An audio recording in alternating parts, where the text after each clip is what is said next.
All right, so I'm gonna show you guys how to recycle clay by hand at home and how to use a bag method to recycle your clay at home.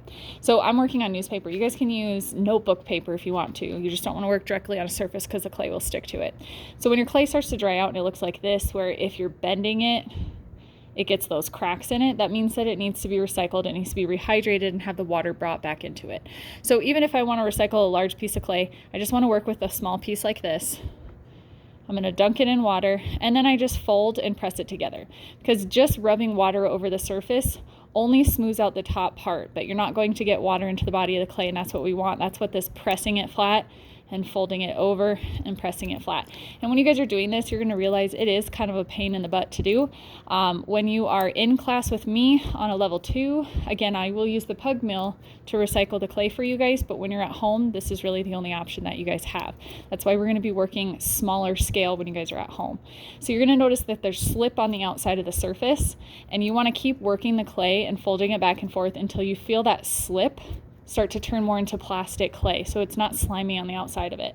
So then I can roll it into a ball and put it off to the side, because more than likely you're going to have multiple pieces. So I already recycled a few of these pieces, but now when I put them back together, they're going to create air bubbles, and I created air bubbles when I was recycling. So I take my pieces of nice soft recycled clay, and then I need to wedge it to remove the air bubbles. And you'll do this with the bag method as well. So I can't push on this without the newspaper sliding.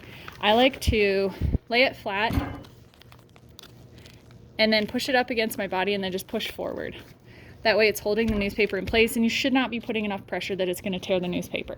So what I'm doing is I'm taking my heel of my hand and I'm pushing it forward and twisting a little bit. Then I pick it up and do the same thing. So I'm pushing it, and what it's going to do is make kind of a horn shape. It's called the Ram's Hoard method. There are multiple methods for wedging. If you already know how to do this and you're comfortable with your method, stay with it. We don't want to wedge for a long period of time because it's going to end up drying out our clay. But you can see how it's kind of creating a horn on one side. And then when I look at this side, I need to create that horn on that side too. So I know that I've pressed the clay and pushed it together and forced some of those air bubbles out of the clay. You're not going to hear popping. And we don't want air bubbles in the clay, because when we fire it, those air bubbles expand and it forces your clay to either shatter or pop. It's not a cool explosion. It just shatters the piece that you've been working on for a few weeks. So once I have each side wedged, then I'm going to press it together and it's ready to go.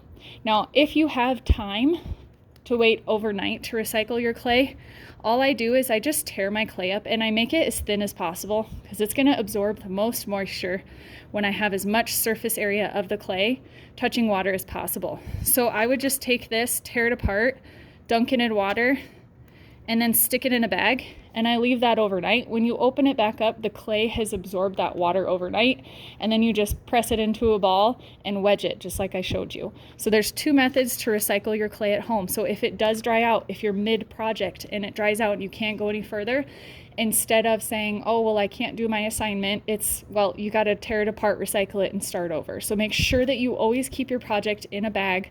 Otherwise, it just creates a lot of extra steps for you.